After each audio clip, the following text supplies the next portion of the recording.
क्या है आध्यात्म? दर्शन, चिंतन धारा, विद्या या संस्कृति की परंपरागत विरासत। आध्यात्म दर्शन यानी जीवन का शाश्वत सत्य। मानव जीवन से जुड़े शाश्वत सत्यों को जानिए और समझिए उपासक डॉक्टर सोहन राज तातेड़ से हमारे खास कार्यक्रम आत्मविज्ञान में। आत्मविज्ञान यानी सही दृष्टि, सही सोच। भाइयों और बहनों, मातृशक्ति को नमन। स्टूडियो में आपका हार्दिक स्वागत है, अभिनंदन, सत्कार है। आत्मविज्ञान साइंस ऑफ द सोल कार्यक्रम के अंतर्गत हम आपको सही दृष्टि, सही सोच, राइट विजन, राइट थिंकिंग के तहत आपकी जितनी भी नकारात्मक सोच है, जितनी भी आपकी रॉन्ग बिलीफ है, वो सब को समाप्त करके उसकी जगह हम आपको सकारात्मक सोच देते हैं, आपको राइट बिलीफ देते हैं, आपको राजपथ देते हैं, जिसके ऊपर चल करके आप इस मानव तन को धन्य बना सकते हैं, आपके जीवन की सार्थकता निकाल सकते हैं। ये सारा कार्य हम अलग अलग सुंदर सुंदर एपिसोड्स के माध्यम से प्रस्तुत करके आपकी दृष्टि को बदलते हैं। और हमारा न यह कोई जादू है, न टोना है, कोई न तंत्र है, न कोई मंत्र है, न कोई विद्या है, न कोई चित्त, कोई तांत्रिक है। ये तो सिर्फ हमारी दृष्टि विज्ञान है, दृष्टि परिवर्तन का ये विज्ञान है। और इसी क्रम में आज का हमारा बहुत ही सुंदर विषय है अंतःकरण की समीक्षा। भाई और बहनों, अंतःकरण कहाँ होता है? जैसा कि इसका नाम है कि भीतर, अंतःकरण को भीतर कहा जाता है। बाह्यकरण बाहर होता है, बाहर होता है हमारा व्यवहार जगत है, और भीतर का हमारा निश्चय जगत है। सत्य भीतर विराजमान है और बाहर उसका सारा व्यवहार होता है। बाहर के जगत में व्यक्ति मन वचन काया की प्रवृत्ति करके और अपना स्वयं का, परिवार का, समाज का, देश का कार्य करता है। और वो सारा आता कहाँ से है? वो आता अंतःकरण से।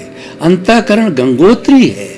अंतःकरण भीतर आता है, भीतर से बाहर जाता है और बाहर से भीतर भी आता है, लेकिन मूल्य है वो भीतर का ज़्यादा है, क्योंकि सारा रूपांतरण भीतर होता है। रूपांतरण की फैक्ट्री अवचेतन मन भीतर है, और हमारा चेतन मन है ये पौद्गलिक जो हमारा शरीर है, स्थूल शरीर है, उसके ऊपर जो है हमारा जो चेतन मन कार्य करता है, लेकिन अवचेतन में भीतर है, अंतःकरण भीतर है। तो आज हम अंतःकरण किसे कहते हैं उसकी सांगो पांग विवेचना करेंगे, व्याख्या करेंगे कि अंतःकरण जो है वो 4 चीजों से बना है: मन, बुद्धि, चित्त और अहंकार। और ये मनुष्य में ही होते हैं। 84 लाख जीवा योनि के मनुष्य के अतिरिक्त किसी प्राणी में अंतःकरण नहीं होता, क्योंकि ये चारों चीजें अन्य प्राणियों के अंदर डेवलप्ड प्राप्त नहीं होती है। 5 इंद्रिय में पशु पक्षी भी आते हैं, लेकिन उनका जो है मन बुद्धि है बहुत ही अनडेवलप्ड अवस्था में होता है।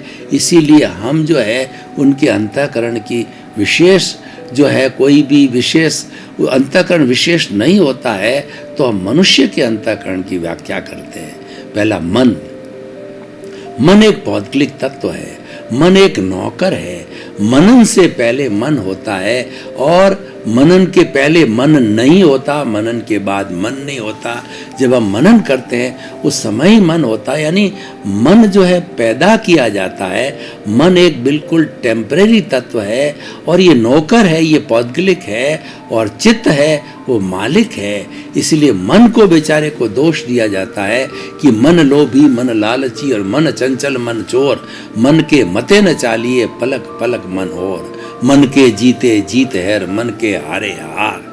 ये तो बेचारा एक दूत का काम करता है। पुराने जमाने में क्या होता था कि राजा महाराजा एक दूसरे के पास में अपनी कोई भी समाचार भेजते थे, दूत के माध्यम से भेजता था, वो मैसेंजर होता था। तो और वो दूत का काम, तो मन तो बेचारा दूत है, भीतर से देता है, इंद्रियों को दे देता है, इंद्रियों से लेकर के बुद्धि को दे देता है। अब देखिए मन के क्या कार्य है। मन के दो मुख्य कार्य है कि ये जो बाहरी जगत के अंदर काम करने वाली हमारी 5 इंद्रियां हैं, स्पर्शन रसन घ्राण चक्षु श्रोत्राणी इंद्रियाणी, ये 5 इंद्रियों के 23 विषय है। जब ये इंद्रियां बाहर की ओर काम करती, आंखें देखती है, जीभ चखती है, कान सुनते हैं और हमारी चमड़ी स्पर्श करती है और नाक हमारा सुगंध दुर्गंध लेता है, ये 5 इंद्रियों, और ये लेने पर जैसा राग द्वेष की उत्पत्ति होता है वो सारा लेकर के मन को दे देती हैं इंद्रियां। तो उसके बाद मन का काम यह कि इंद्रियों के द्वारा प्राप्त विषयों पर योजना करना, और दूसरा एक कार्य और है कि हमारा मन है वो अगर भूतकाल में चला जाता है तो स्मृति करता है, और मन हमारा भविष्य काल में चला जाता है तो वो कल्पना करता है। उदाहरण के तौर पर हम कभी हमें ये याद करना हो कि 10 साल की उम्र के अंदर मैं कहाँ रहता था, कहाँ पढ़ता था, क्या करता था, हम चित्र बनाते थे, यानी हम भूतकाल में चले गए। और जो है दूसरा जो हम चिंतन करते हैं, जैसे कि मैं बैठा बैठा चिंतन करूं कि मेरे एपिसोड्स पूरे हो जावे तो मैं स्टूडियो से घर जाऊंगा, घर इस रास्ते से जाऊंगा, मैं भोजन करूंगा, हम भविष्य की कल्पना के अंदर चले जाते हैं। तो और जब वर्तमान में रहते हैं तो केवल चिंतन होता है, चिंतन पूर्वक मैं बोल रहा हूँ आपको, जो है ये एपिसोड्स जो आपके सामने उपदेश कर रहा हूँ, ये सारा वर्तमान में रहकर चिंतन पूर्वक किया जाता है। सही चिंतन होता है वो वर्तमान में रहता है, और वर्तमान में जीना भावक क्रिया है, और भावक क्रिया सबसे बड़ी साधना है। अगर व्यक्ति हर क्षण वर्तमान में रहे तो वो धीरे धीरे जो है केवल ज्ञान को प्राप्त हो सकता है। केवल वर्तमान के क्षणों के अंदर जीना और वो राग द्वेष मुक्त होकर के जीना, ये हमारा जो है मुक्ति का मार्ग है, और उससे हम आगे बढ़ते रहते हैं। ये हमारा ज्ञाता दृष्टा भाव है। जब बिना राग द्वेष के हम मात्र देखते हैं, ज्ञान करते हैं, तो ज्ञाता दृष्टा भाव हो जाता है। ये हमारी शुद्ध आत्मा की प्रॉपर्टी है कि वो ज्ञाता है, दृष्टा है, वो जानने वाला, देखने वाला, वो अक्रिया है, वो शरीर ही है। तो भाई और बहनों, हमने सारी इतनी मन की बात करी, और मन सारा ये चिंतन करके योजना बना के बुद्धि को दे देता है। बुद्धि एक जज का काम करती है, बुद्धि निर्णायक है, और बुद्धि 2 तरह की होती है, सुबुद्धि और कुबुद्धि। कुबुद्धि वो होती है वो राग द्वेष युक्त होती है, सुबुद्धि होती है वो राग द्वेष मुक्त होती है। यानी जो राग द्वेष है वह शुद्धि है, वह अज्ञान है, और उसी को दूर करना ही हमारे जीवन का लक्ष्य है। और ये जो अज्ञान रूपी वेल्डिंग है वही शरीर और आत्मा को जोड़े हुए हैं। हम राग द्वेष को कषाय भी कह सकते हैं, क्रोध मान माया लोभ भी कह सकते हैं। कषाय का मतलब रंगा हुआ ये, और दूसरा क्या है कि राग के अंदर जो आते हैं वो माया और लोभ आते हैं, द्वेष के अंदर क्रोध और अहंकार आते हैं। तो ये सारा जो है वह हमारी इसके मन की परिभाषा है, बुद्धि की परिभाषा है। अब बुद्धि अगर सुबुद्धि चलती है तो वो सही निर्णय लेती है, कुबुद्धि राग द्वेष के साथ हो जाती है और उसके साथ जुड़ जाती है तो वो गलत निर्णय लेती है। और कहा भी गया है कि बुद्धि कर्मानुसारिणी, बुद्धि कर्मों के अनुसार होती है। भीतर जैसे कर्मों का उदय अपराध होता है आया है, उसी रूप के अंदर वो बुद्धि जो बदल जाती है और व्यक्ति न चाहते हुए भी उस प्रारब्ध को उदय को कर देता है, क्योंकि वो भीतर से आ रहा है और ये निश्चित है कि वह जो है भुगतान, उसको सुख दुख का जो भी भुगतान है उसको लेना पड़ेगा, करना पड़ेगा। तो भाई और बहनों, ये सब बुद्धि की बात है। बुद्धि को सुबुद्धि बनाए रखने के लिए ज्ञान होना जरूरी है। जब व्यक्ति ज्ञानी पुरुष से ज्ञान लेता है तो ज्ञान लेते ही जो है वो प्रज्ञा की प्रतिनिधि, वो जो आत्मा की प्रतिनिधि, वो खुद तो अक्रिया है लेकिन अपनी प्रतिनिधि प्रज्ञा को जो है उसकी भाव सत्ता से निकाल करके वो भेजती है, और वह इस शरीर मन वचन काया रूपी शरीर की हेड बन जाती है, मॉनिटर बन जाती है, वो ज्ञान की प्रतिनिधि होती है। और हर वक्त ये एहसास कराती रहती है कि तुम तुम तो शुद्ध आत्मा हो, क्योंकि 100% प्रतीति ज्ञान के द्वारा हो जाती है। और ये जागृति में रखने वाली प्रज्ञा है। प्रज्ञा जो है वो आत्मा की प्रतिनिधि है। प्रज्ञा मोक्ष में ले जाने वाली है, और बुद्धि है वो भटकाने वाली है। बुद्धि हमेशा लाभ हानि निकालती है, अच्छा बुरा करती है, ये ठीक है ये ठीक नहीं है ऐसा निर्णय करती है, राग द्वेष युक्त करती है। तो इस कारण से ये बुद्धि सुबुद्धि और कुबुद्धि कहलाती है। अब देखिए, मन, बुद्धि और चित्त। चित्त जो है आत्मा की शक्ति को चेतना, चेतना की शक्ति को चित्त कहा जाता है। आत्मा को अनंत चित्तों वाला कहा गया है कि आत्मा अपनी जितनी भी चेतनता है वह अलग अलग किरणों के माध्यम से वो हर एक कोशिका तक, मनुष्य का शरीर है वो शेल्स के बदले बना हुआ है। जेनेटिक इंजीनियरिंग सेज कि where there is a life there is cell, without the cell there can't be life, and every cell is a powerhouse in itself, and every cell have a nucleus, and in the nucleus there are chromosomes and the genes are there, or every genes when it activates it behaves according to what is the rise of the karma or prarabdha of the karma. So all the causes and karmas are being debited or are being utilized with the help of the genes. तो भाई और बहनों, ये चित्त की बात हमने कही कि चेतना की शक्ति को चित्त कहते हैं, और ये पूरे शरीर के अंदर एक कोशिका के अंदर, एक एक कोशिका के अंदर व्याप्त है। तो विक्षिप्त होता है वो चित्त होता है। चित्त के विक्षिप्त होने से उसका नौकर है वो मन विक्षिप्त हो जाता है। दोष मन को डाला जाता है कि मन तो जो है ये घोड़े की तरह दौड़ता है, ये पकड़ में नहीं आता है। तो जो लोग ऐसा कहते हैं कि हमारा जो चित्त टिकता नहीं है, हम एक समय भी ध्यान में स्थिर नहीं रह सकते हैं, तो मैं ऐसे लोगों को जो है वो सलाह देना चाहूँगा कि आप जो है मन का कार्य भटकना है, और जब एकाग्र होते हो तो ज़्यादा भटकेगा। और तो आप उसको छूट दे दो कि तुम्हारी इच्छा हो जहाँ बुरी से बुरी जगह जाओ, अच्छी से अच्छी जगह जाओ। छूट कैसे देना, मैं उदाहरण देना चाहता हूँ कि हम जो है वह जो अक्षय, हम जो है जब पतंग उड़ाते हैं तो जो पतंग उड़ाने के समय जो है हम उस पतंग को ढील देते जाते हैं, और ज्यों ज्यों ढील देते हैं पतंग आगे से आगे उड़ता जाता है, और हमने उसको ज्यों ही पकड़ना चाहा तो मंजा इतना मजबूत कांच से बना हुआ होता है कि वो हाथ को काट देता है। तो इसीलिए हमें ढील देते रहना चाहिए। ढील देने का अर्थ ये हुआ कि हमें उन जो हमारे जो कुछ भी विचार आ रहे हैं उनको रोको मत, उनको बाईपास करो, क्योंकि मन वचन काया का जितना भुगतान होता है, इस जन्म का जितना भी भुगतान होता है वो विचारों के द्वारा होता है।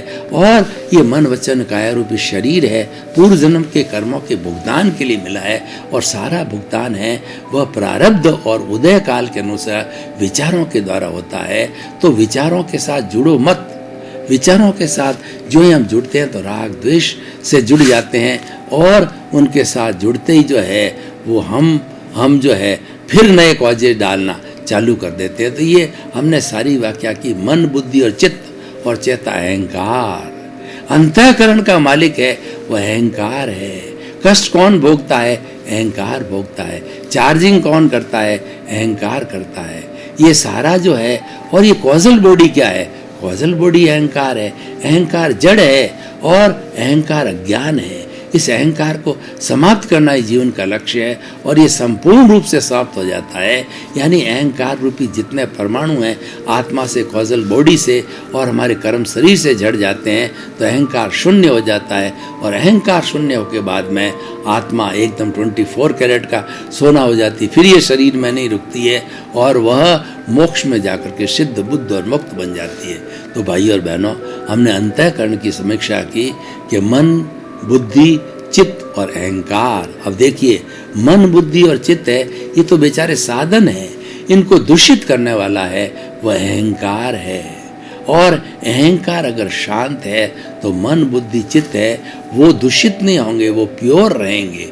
और जहाँ जहाँ हमारी जितनी भी हमारे दोष है, जितनी हमारी नेगेटिव है, उन दोषों को हम धोते जाएंगे, सदोष दर्शन करेंगे तो जगत निर्दोष मिलेगा। और जगत निर्दोष मिलने से जो है और स्वदोष दर्शन से हमारे आत्मा की प्योरिटी होती जाएगी, हमारी नेगेटिविटी समाप्त होती जाएगी। जितनी जितनी नेगेटिविटी समाप्त होगी उतनी उतनी पॉजिटिविटी बढ़ेगी, और जितनी जितनी पॉजिटिविटी बढ़ेगी उतनी उतनी प्योरिटी बढ़ेगी। प्योरिटी का अर्थ होता है कि ज्ञाता वृष्टा भाव ज़्यादा से ज़्यादा अनुभव में आएगा, और जब संपूर्ण रूप से अनुभव में आ जाता है तो इस जन्म के अंदर केवल दर्शन हो जाता है, और अगले जन्म में कोई पुरुषार्थ नहीं करना होता है।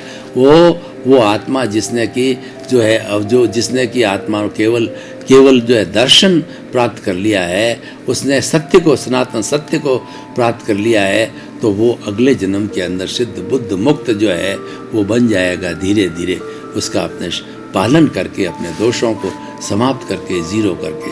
तो भाई और बहनों, हम बता रहे थे आपको मन, बुद्धि, चित्त और अहंकार, ये पूरा अंतःकरण है। इसकी बहुत सांगोपांग जो है हमने समीक्षा की। अब देखिए, अंतःकरण का दूषित होना और अंतःकरण का प्योर होना, ये हमारा मुख्य बात है। अंतःकरण का प्योर होना हमारा पुरुषार्थ है, और अंतःकरण जो दूषित होता है तो उस दूषीकरण से जो है वो जितना भी है हमारा सब डिस्चार्ज है, वो सारा भुगतान है, वो चलता रहता है। तो हमको देखिए, जो कुछ इस शरीर से किया हुआ है वो भुगतान चल रहा है, उसकी हमें ज़्यादा केयर नहीं करनी है, क्योंकि वो तो पीछे से लेके आया है और ये चलता रहेगा, ये इसको भुगतने वाला है। और उसको हमारे को कोई स्वतंत्रता नहीं है, हमारे को पूर्व जन्म में किए गए कर्मों के अतिरिक्त जो है एक सांस लेने की भी स्वतंत्रता हमारे को नहीं है। तो फिर हम क्या उसको है वो उदय को और प्रारब्ध को पुरुषार्थ मानना, ये अज्ञान है। पर हम मान लेते हैं, हम उसको शुद्धिकरण करते हैं कि हम जो है अठाई करो, तपस्या करो और बहुत बड़ी बड़ी धार्मिक साधना करो। तो लेकिन वो सब उदय भाव है, वो परिणाम है, परिणाम को नहीं बदला जा सकता है, और परिणाम को बदलना पुरुषार्थ नहीं है। वास्तव में सच्चा पुरुषार्थ है अपने ज्ञाता दृष्टा भाव की प्रतीति करना, उसको लक्ष्य में रखना, जागृति में रखना और उसका अनुभव करना। ज्ञाता दृष्टा का जैसे जैसे हमारा अनुभव बढ़ता जाएगा, प्यूरिटी बढ़ती जाएगी। और ज्ञाता दृष्टा का अनुभव कैसे बढ़ेगा? हम स्वदोष दर्शन से जगत को निर्दोष देखेंगे, हर प्राणी को हम निर्दोष दृष्टि से देखेंगे। हमारे सामने कोई भी प्राणी हाजिर हो गया तो हम देखेंगे रिलेटिव पॉइंट ऑफ व्यू से वो ऊंट है, और रियल पॉइंट ऑफ व्यू से वो शुद्ध आत्मा है। एक जेब कतरा है तो वो भी हमें उसके ऊपर कोई प्रतिक्रिया जो है उसका कोई भी जो है हमें नहीं करना है, प्रतिक्रिया हमें नहीं देना है, ओपिनियन नहीं देनी है, क्योंकि वो कर रहा है अपने कर्मों के अधीन कर रहा है। पूर्व जन्म के अंदर वो जेब काटने का जो है प्रतिष्ठा करके आया, और इस जन्म में जेब काटने आ रहा है, जेब काट रहा है, लेकिन जो है उसके भीतर शुद्ध आत्मा भगवान विराजमान है। तो वो रियल पॉइंट ऑफ व्यू है, और रिलेटिव पॉइंट ऑफ व्यू से वो जेब कतरा है। हाँ, ये जरूर है, अच्छा समाज निर्माण करने के लिए हमारे ध्यान में आ गया, उसने कोई जेब काटी और हमने उसको बाकायदा देख लिया, तो उसको हम अलग बिठा करके उससे वार्तालाप करके कि कितना नुकसानदायक है, ये आप कभी पकड़े जा सकते हो, कभी भी आप जेल जा सकते हो, बहुत बड़ी रिस्क हो सकती है, और आपको छुपना पड़ेगा, आपको कई झूठ बोलने पड़ेंगे। तो जब ये चिंतन उसको दिया जाता है तब जो है वह इस अवस्था को छोड़ देता है। तो ये हमारा जेब काटना छोड़ देता है। ये मैं पुरुषार्थ जो है समाज की दृष्टि से करना चाहिए, लेकिन उसको दोषी नहीं मानना, क्योंकि वो दोषी है नहीं है। देखिए, एक स्लॉटर हाउस चलाने वाला है, वह स्लॉटर हाउस चलाता है, वह हिंसा करता है, ये निंदनीय है, ये गलत है, और इसका कर्मों का भुगतान निश्चित रूप से आने वाले समय के अंदर मिलेगा। लेकिन सवाल ये, उसको हमें दोषित नहीं मानना है, क्योंकि वो पूर्व जन्म से जो है स्लॉटर हाउस की प्रतिष्ठा करके आया है, इसलिए स्लॉटर हाउस के अंदर वो चला रहा। जैसा जैसा पूर्व जन्म के अंदर व्यक्ति प्रतिष्ठा करके आता है, वैसा वैसा वो प्रतिष्ठा, वो भाव कर्म बनते हैं, और वो भाव कर्म जो है इस जन्म के अंदर द्रव्य कर्म रूप में, उदय के रूप के अंदर वो आते हैं। उदय और प्रारब्ध उनका चलता रहता है, और व्यक्ति जो है वह झूलता रहता है सुख दुख के पलड़े में, और वो व्यक्ति जो है वो उसको प्राप्त करता रहता है। तो भाई और बहनों, ये जो हमारा जो विषय है, बहुत ही सुंदर विषय है कि जो है हम जो ये कार्य कर रहे हैं, अंतःकरण की समीक्षा कर रहे हैं, वो कितना सुंदर विषय है कि अंतःकरण से ही सब कुछ होता है। अंतःकरण को विशुद्ध करो। अंतःकरण विशुद्ध कब होगा? कि हम स्वदोष दर्शन देखें। कबीरदास जी ने बहुत सुंदर कहा है कि बुरा जो देखन मैं चला, और बुरा न मिलिया कोय, जो दिल खोजा आपना, और मुझसे बुरा न होए। कबीरदास जी पेपर और पेन लेकर के वो बाहर निकल गए सोसाइटी में घूमने के लिए कि मैं देखूं कौन कौन व्यक्ति जो है बुराइयां करते हैं, कौन कौन व्यक्ति बुरा है। लेकिन उनको जो है पूरे दिन भर कोई बुरा व्यक्ति मिला ही नहीं, और पेपर खाली का खाली रह गया। तब उन्होंने कहा, भीतर झांका तो उन्होंने देखा कि मेरे अंदर तो कितनी जो है वो दोष भरे पड़े हैं। दोष वो है जो हमने पूर्व जन्म के अंदर लोगों को दुख दिया है, तकलीफ दी है, और उनको कष्ट दिया है। वो सब पाप प्रवृत्तियाँ, वो सब दोष रूप के अंदर हमारे कर्म शरीर के अंदर इकट्ठी हो चुकी है। तो भाई और बहनों, जो ये अंतःकरण की समीक्षा से जो हमको उपदेश ये मिलता है कि अंतःकरण को हमेशा शुद्ध रखा करो, और अंतःकरण शुद्ध जब होगा, हम राग द्वेष मुक्त होकर के जीवन को जिएंगे। क्योंकि राग द्वेष एक अज्ञान है, हमको भटकाने वाला मात्र एक राग द्वेष है। ये संपूर्ण सृष्टि वीतराग है, और 84 लाख जीवा योनियाँ जो उत्पत्ति स्थान है, वो सभी जो है वो राग द्वेष मुक्त है मेरे लिए। मेरे प्रति उनका किसी का राग द्वेष नहीं है। और लेकिन इस तरीके से जो है हम चिंतन करते रहते हैं, तो हम मुक्ति की ओर चले जाते हैं। यानी स्वदोष दर्शन से जो है जगत निर्दोष चलने लगता है, और जितनी जितनी निर्दोषता दिखाई देती है, उतने उतने अंतःकरण की शुद्ध समीक्षा हो सकती है। तो भाई और बहनों, हमने बहुत सुंदर विषय लिया है, और हम जानना चाहेंगे कि सुंदर विषय को व्यक्ति अपने जीवन में कैसे एप्लीकेबल कर सकता है। तो विषय बहुत सुंदर है। देखो, समझ को खुला करना है। समझ को खुला करने का नाम ही फिलॉसफी है, नाम ही दर्शन है। और समझ को खुला करना ही सबसे बड़ा पुरुषार्थ है। क्रिया पुरुषार्थ नहीं है, लेकिन समझ का खुला होना वह पुरुषार्थ है। इसीलिए हमने जो प्रज्ञा के ऊपर विशेष ध्यान दिया कि प्रज्ञा ये चेतना की शक्ति है, और एक चेतना का ही रूप होती है। तो इसको हम जितना के जितना जो अलग अलग रखेंगे, प्रज्ञा को और अज्ञा को, अज्ञा है हमारा शरीर का खाता, हम जो लेकर के आए हैं वो अज्ञा हमको बार बार ताड़ती रहेगी करने के लिए। लेकिन प्रज्ञा भी मजबूत होनी चाहिए, उसकी चेतावनी मिलनी चाहिए कि तुमने ज्ञान लिया हुआ है, तुम किस दिशा में जाओगे। जब उसकी मॉनिटरिंग, जब उसका डिसिप्लिन होता है, तो हम प्रज्ञा के अकाउंट में रहते हैं, अज्ञा के अकाउंट से हिल करके निकल करके। तो भाई और बहनों, ये बहुत ही सुंदर विषय है। मैं आपको ये कहना चाहूँगा कि जो है ये अंतःकरण की समीक्षा के ऊपर ही सारा अध्यात्म आधारित है। क्योंकि हम अंतःकरण की समीक्षा कैसे करते हैं, और रोज समीक्षा की जानी चाहिए। व्यवहार जगत का भी नियम है कि किसी भी चीज़ की जब तक समीक्षा नहीं की जाती है, उसके प्रोस एंड कॉन्स को नहीं देखा जाता है, उसके इन्स एंड आउट्स को नहीं देखा जाता है, तभी कोई सही रिजल्ट जो है हमको प्राप्त नहीं होता है। भाई और बहनों, आपका बहुत बहुत धन्यवाद। आप हमारा आत्मविज्ञान कार्यक्रम बराबर देख रहे हो। आपको देखते रहिए, आपका ज्ञान समाप्त होगा, आपको ज्ञान मिलेगा, और उसके ज्ञान एक दीपक का रूप होता है। और जब आपको सनातन सत्य मिल जाएगा, तो उसके बाद के अंदर आप कुदरती रचना, कुदरत का कानून और कुदरत के आधार पर ज़्यादा से ज़्यादा जागृति करके अपनी प्रतीति को 100% स्थायी रख करके जागृति को बढ़ा के, अनुभव को बढ़ाते हुए आप सिद्ध बुद्ध मोक्ष बन सकते हैं। आपके प्रति मंगल भावना। आत्मविज्ञान में आत्मविज्ञान यानी सही दृष्टि, सही सोच।